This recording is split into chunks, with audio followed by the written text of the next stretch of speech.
Yogi Chen berjalan ke arah pintu tanpa menoleh ke belakang dan membuka pintu kamar pribadi itu. Kamar pribadi didekorasi dengan mewah. Semua perabotan adalah barang khusus berkualitas tinggi. Bahkan toilet yang terdapat di kamar pribadi berlapis emas. Belum tentu orang kaya biasa sanggup masuk ke kamar pribadi ini. Yogi Chen duduk di sofa, serta tidak lupa menuangkan secangkir teh untuk dirinya dan meminumnya.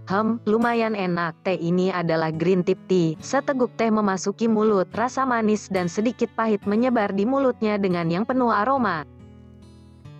Bajingan, beraninya kamu, Adi Finsun memarahi Yogi Chen yang sedang minum teh di sofa dan mengertakkan giginya. Ini adalah tempat di mana bos biasanya menjamu tamu. Bahkan aku sendiri yang sebagai putra angkat bos saja tidak berhak untuk masuk ke sini. Tetapi orang ini, beraninya dia masuk, dia datang ke sini sudah jelas ingin mencari masalah. Hahaha, sekarang Yogi Chen sekarang berada dalam masalah besar. Apakah kamar pribadi ini memperbolehkan dia yang bukanlah siapa-siapa masuk begitu saja? Ketika Yogi Chen mengobrol dengan Adi Finsun, Adi Fin mengatakan bahwa kamar pribadi ini tidak terbuka untuk umum, dan sofa itu sudah tidak diduduk oleh seseorang selama setengah tahun. Dasar bajingan, apa kamu bosan hidup? Teriak Adi Finsun dan meraih kerah Yogi Chen. Bagaimanapun, ayah angkatnya tidak ada di toko hari ini. Jika dia menghajar Yogi di hadapan wanita idamaninya, mungkin wanita idamannya akan merasa bahwa dirinya sangat jantan. Saat itu, lebih dari 20 pria-pria kekar mendengar teriakan Adi Fin dan langsung menuju sumber suara itu. Semua pria kekar itu berada di bawah perintah Adi Fin. Kak Adi Fin, apakah ada seseorang yang membuat masalah? Tanya salah satu dari sekumpulan pria kekar bertanya. Oh, orang ini yang membuat masalah, tetapi aku sudah menangkapnya. Adi Finsun melirik Yogi Chen dengan jijik dan berkata kepada Brenda Lee, Nona Lee, apakah kamu ingin aku menghajarnya untukmu? Brenda Lee memandang ekspresi Yogi Chen yang acuh tak acuh. Karena beberapa alasan dia sangat marah. Dia menginjak lantai dengan marah. Suruh dia berlutut dan meminta maaf kepadaku, dan kemudian singkirkan dia dari pandanganku. Aku tidak ingin melihat bajingan ini lagi. Apa kamu tuli? Cepat berlutut dan minta maaf. Adi Finsun berteriak, apakah kamu minta dihajar? Lakukan tugas kalian. Begitu kata-kata itu keluar dari mulut Adi Fin, pria-pria kekar di belakangnya mengeluarkan tongkat bertegangan listrik dari pinggang mereka. Tegangan listrik mengeluarkan suara pecut-pecut, serta memancarkan cahaya biru. Bagaimana? Memilih untuk berlutut dan meminta maaf, atau disetrum. Kesempatan tidak datang dua kali. Pikirkanlah baik-baik. Amarah Brenda Lee mereda, dia segera mengeluarkan ponsel dari tasnya. Jika Yogi berlutut dan meminta maaf, dia akan memotret dan mengirimnya ke Michelle Su. Bagaimana jika aku tidak berlutut? Walaupun Yogi sedang tersenyum, tetapi jika diperhatikan dengan baik matanya sudah menatap orang dengan tatapan yang dingin. Tidak berlutut? Haha, Adi Finsun tersenyum. Kalau begitu aku akan menghajarmu hingga kamu berlutut, kata Adi Fin sambil meraih kerah Yogi Chen dengan satu tangan dan meninju wajah Yogi dengan tangan lainnya. Hentikan! Suara itu membuat Adi Fin berhenti. Kemudian muncullah 5 orang berjalan masuk ke ruang pribadi. Melihat beberapa orang ini, semua orang di kamar pribadi tertegun.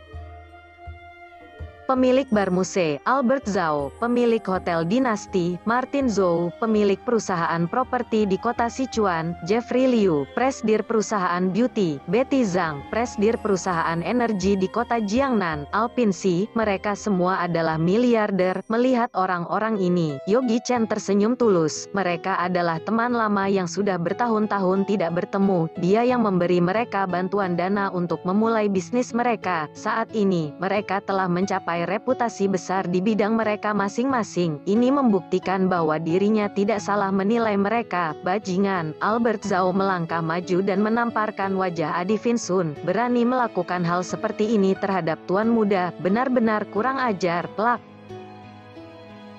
Tamparan Albert Zhao sangat kuat hingga membuat wajah Adi Fin membengkak. Ayah, mengapa kamu menamparku? Adi Fin memegang wajahnya dan berkata dengan sedih, orang miskin inilah yang mencari masalah. Sebelum Adi Fin selesai berbicara, sekali lagi tamparan mengenai wajahnya. Plak, sisi lain wajah Adi Fin juga membengkak hingga dia mati rasa. Bajingan, beraninya menyangkal. Albert Zhao berteriak, jelas bahwa kamulah yang memulainya, dan masih ingin menyangkal. Di mana letak sopan santunmu?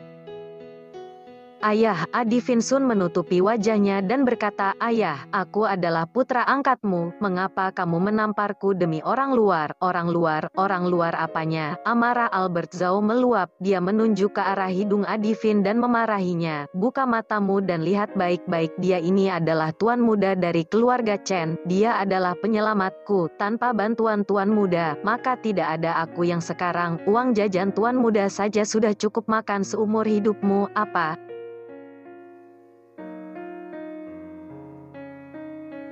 Dia ternyata adalah tuan muda dari keluarga Chen. Seluruh ruangan hening. Adi Vinsun benar-benar tercengang. Dia sering mendengar ayah angkatnya bercerita bahwa tanpa bantuan dan dukungan tuan muda Chen, dia tidak akan bisa mencapai prestasi yang dia miliki saat ini. Dia benar-benar tidak menyangka orang yang berpenampilan miskin ini adalah tuan muda Chen. Pada saat ini, dia benar-benar menyesali perbuatannya. Brenda Lee tercengang.